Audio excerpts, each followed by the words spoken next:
여러분, 초콜릿 좋아하시나요? 우리가 먹고 있는 초콜릿이 진짜 초콜릿이 아닐 수 있다는 사실 알고 계셨나요? 진짜 초콜릿은 카카오버터 함량이 70%를 넘어야 하지만 우리가 흔히 접하는 초콜릿의 성분표를 보면 비싼 카카오버터 대신 식물성 유지, 설탕, 탈지 분유 등의 싸구려 재료를 사용합니다. 초콜릿 맛은 나지만 진짜 초콜릿이 아닌 거죠. 자존감에 대해 알려준다면서 왜 갑자기 초콜릿 얘기냐고요? 여러분이 알고 계신 자존감도 어쩌면 이런 가짜 초콜릿일 수 있기 때문입니다. 자, 그럼 지금부터 저와 함께 자존감이라는 진짜 초콜릿을 만들어 봅시다. 자존감 자체를 생산품, 즉 초콜릿이라고 한다면 이것을 만들기 위해서는 과정이 반드시 필요하겠죠. 우리의 초콜릿은 6가지의 단계와 1가지의 치명적인 요소로 완성됩니다. 첫 번째, 의식하는 삶. 두 번째, 자기 받아들이기. 세 번째, 자기 책임지기. 네 번째, 자기 주장하기. 다섯 번째, 목적에 집중하기. 여섯 번째, 자아 통합하기. 그리고 자신을 사랑하기인데요. 이걸 제가 조금 더 쉬운 말로 바꿔드려 볼게요. 의식, 자기 수용, 주인의식, 행동, 목적, 집중, 언행일치, 작업실, 온도입니다. 첫째, 의식의 단계입니다. 여러분, 의식이 없는 상태를 상상해보세요. 혼자의 힘으론 아무것도 할 수가 없겠죠? 그 반대가 바로 의식이 있는 상태라고 할 수 있습니다. 어떤 느낌인지 아시겠죠? 첫 번째 공정에서는 초콜릿의 정체성이 될 카카오버터, 바닐라빈, 설탕과 같은 원재료와 부재료가 바로 이 의식에 해당합니다. 가장 중요한 카카오버터와 같은 원재료는 삶의 목표와 가치에 관한 것을 알고자 하는 것을 말하고, 나머지 부재료는 스스로 정한 목표와 가치에 맞게 사는 태도를 말합니다. 재료가 좋을수록 좋은 초콜릿을 만들 수 있는 것처럼 삶의 목표, 가치, 태도는 자존감의 질을 결정합니다. 가치가 있는 것일수록 오랜 시간이 걸린다는 말처럼 이것은 오랜 시간 끊임없이 고민하고 직접 부딪혀 경험해야만 알 수 있습니다. 두 번째, 자기 수용의 단계입니다. 자존감이 하나의 경험이라면 자기 수용은 행동입니다. 자기 자신과 적대적인 관계를 거부하는 것, 쉽게 말해서 자기 자신과 친하게 지내는 것을 말합니다. 우리는 생각보다 자신에게 상처 주는 말을 많이 합니다. 남한테도 그렇게 안 할 말들을 쏟아내곤 하죠. 이 단계에서는 내가 나를 어떻게 대하는지가 중요합니다. 초콜릿의 원재료와 부재료가 잘 녹아 섞여야 맛을 낼 수 있듯 내가 나를 존중해야 자신의 감정을 받아들일 수 있고, 그렇게 심신이 안정된 상태에서 스스로 질문을 하여 내적 동기를 이해할 수 있습니다. 지금껏 공들여 찾은 재료가 충분히 섞이지 않는다면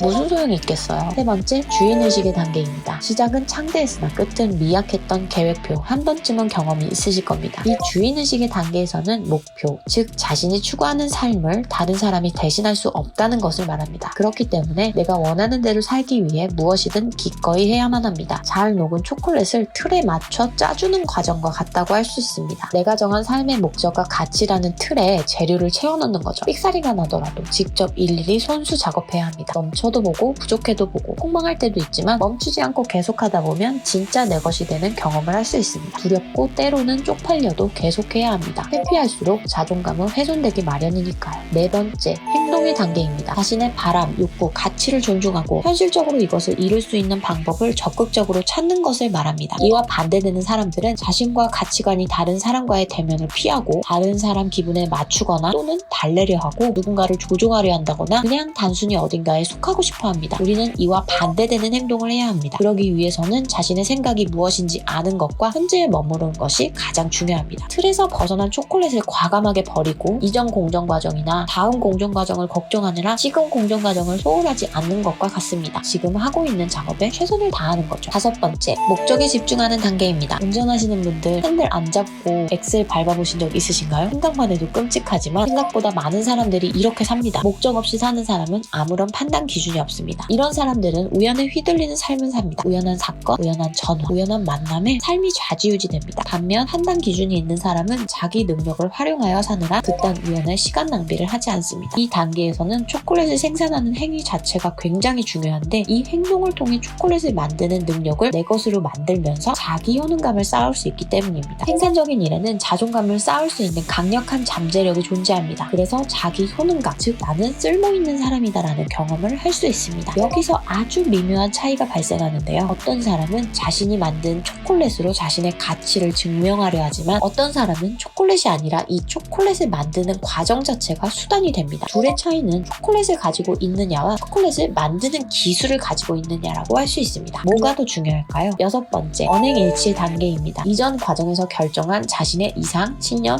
기준, 믿음과 행동이 하나가 되는 과정을 말합니다. 그런데 생각보다 많은 사람들이 이상과 행동이 일치하지 않은 채 살아갑니다. 유명인들의 있어 보이는 신념을 가져보기도 하고 가까운 친구나 가족의 믿음을 쉽게 받아들이면서 스스로 정한 기준에 예외를 추가합니다. 말과 행동이 같은 것을 언행일치라고 하듯이 우리는 초콜릿과 그 초콜릿을 포장하고 있는 성분표가 같은 사람이 되어야 합니다. 중국산 참기름을 국산으로 속여서 판매해 부당이득을 취한 사람이 처벌을 받는 것처럼 아무도 모르게 성분을 속이면 반드시 대가를 치릅니다. 자기 기만은 자신을 죽입니다. 나밖에 모를 거야 하는 사소한 행동은 자기 자신보다 타인의 판단이 더 중요하다고 생각하기 때문에 하는 큰 실수입니다. 타인을 속일 수는 있어도 자신을 속일 수는 없으니까요. 마지막 7번째 치명적인 요소는 바로 작업실 온도입니다. 이 모든 과정이 일어나는 곳이 마음속이니까 마음의 온도라고도 할 수 있죠. 작업실의 온도는 나 자신을 사랑하는 것을 의미합니다. 초콜릿은 온도가 너무 높으면 녹아버리고 온도가 너무 낮으면 굳어버리죠. 자신을 사랑하는 마음의 온도도 초콜릿에 맞게 적당히 냉정해야 합니다. 우리는 자존감이 너무 오바 육바 쌈바로 높은 사람을 만나곤 하는데 사실 그 사람은 자존감이 높은 게 아니에요. 자의식 과잉의 상태, 즉 자신을 사랑하는 마음의 온도가 너무 높아서 결국 가지고 있는 초콜릿이 다 녹아버리고 맙니다. 반대로 자존감이 너무 낮게 되면 초콜릿이 너무 땡땡하게 얼어버려서 먹는 사람을 괴롭게 만들기도 합니다.